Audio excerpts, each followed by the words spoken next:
जय हिंद दोस्तों, वंदे मातरम। जब से तालिबान का अफगानिस्तान पे कब्जे की बात सामने आई है, तब से कोई प्रत्यक्ष तौर पर माने या न माने, लेकिन भारत के अंदर जो राजनीति है वो काफ़ी ज़्यादा गर्मा गई है।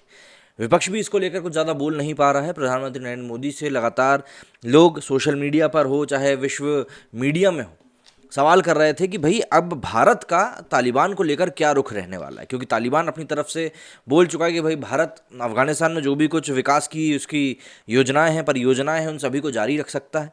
लेकिन इन सभी हालातों के बीच में जो चेंज ऑफ इवेंट्स हुए हैं, इसके बीच में भारत का उन परियोजनाओं को लेकर कंटिन्यू करना कहीं ना कहीं बहुत बड़े संशय में पड़ चुका है। तालिबान ने एक तरफ ये भी कहा है कि भाई भारत अपने दूतावास को भी वहाँ पर रख सकता है, कोई दिक्कत की बात नहीं है।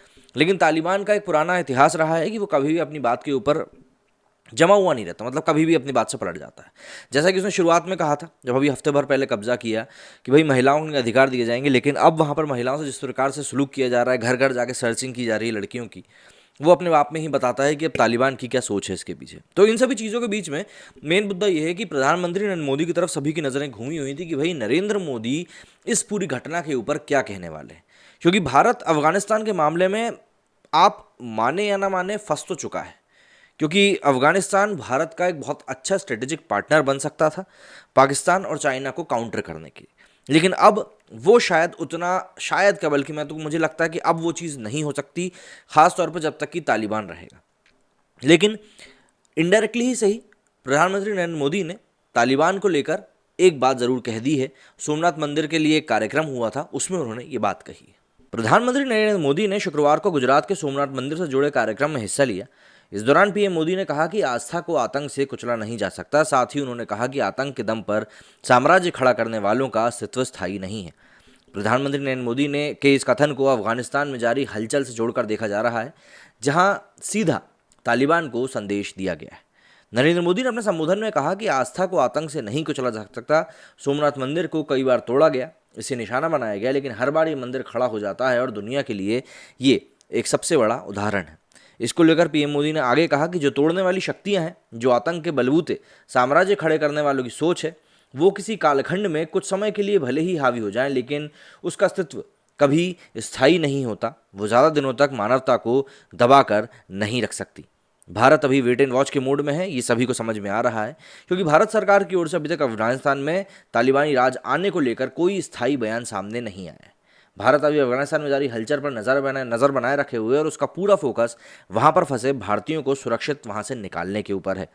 इससे पहले बीते दिनों विदेश मंत्री एस जयशंकर ने संयुक्त राष्ट्र से जुड़े कार्यक्रम में कहा था कि कुछ देश आतंकवाद के खिलाफ जारी लड़ाई को कमज़ोर करना चाहते हैं।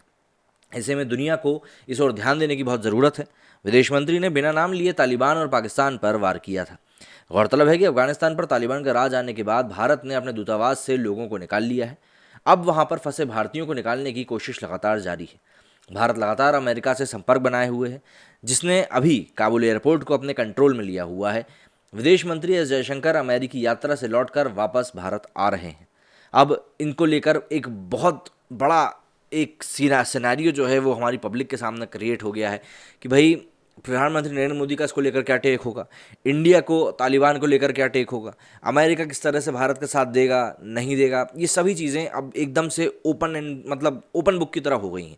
किसी को इसमें समझ में भी नहीं आ रहा है और चीज़ें भी सभी के सामने हैं। रशिया ने भी भैया यहाँ पर बोल दिया है कि भैया हम भी मदद करने के लिए तैयार हैं, लेकिन बात वही आ जाती है ना कि आप तालिबान से, चलो ठीक है, काबुल का कब्जा हटा तो दोगे एक बार लड़ झगड़ कर, लेकिन वो फिर पनप जाएगा, क्योंकि तालिबान को पाकिस्तान का इतना ज़बरदस्त सपोर्ट मिला हुआ है। दरअसल जो पश्तून जो एरिया है जहाँ से तालिबानी आते हैं, वो आधा एरिया अफगानिस्तान में आता है, आधा एरिया पाकिस्तान में आता है। और जो बॉर्डर है, उस बॉर्डर को ये लोग मानते हैं नहीं। हालांकि उसको कटीले तारों से बना ज़रूर दिया गया है, लेकिन कोई तवज्जो उसकी ज़्यादा है नहीं।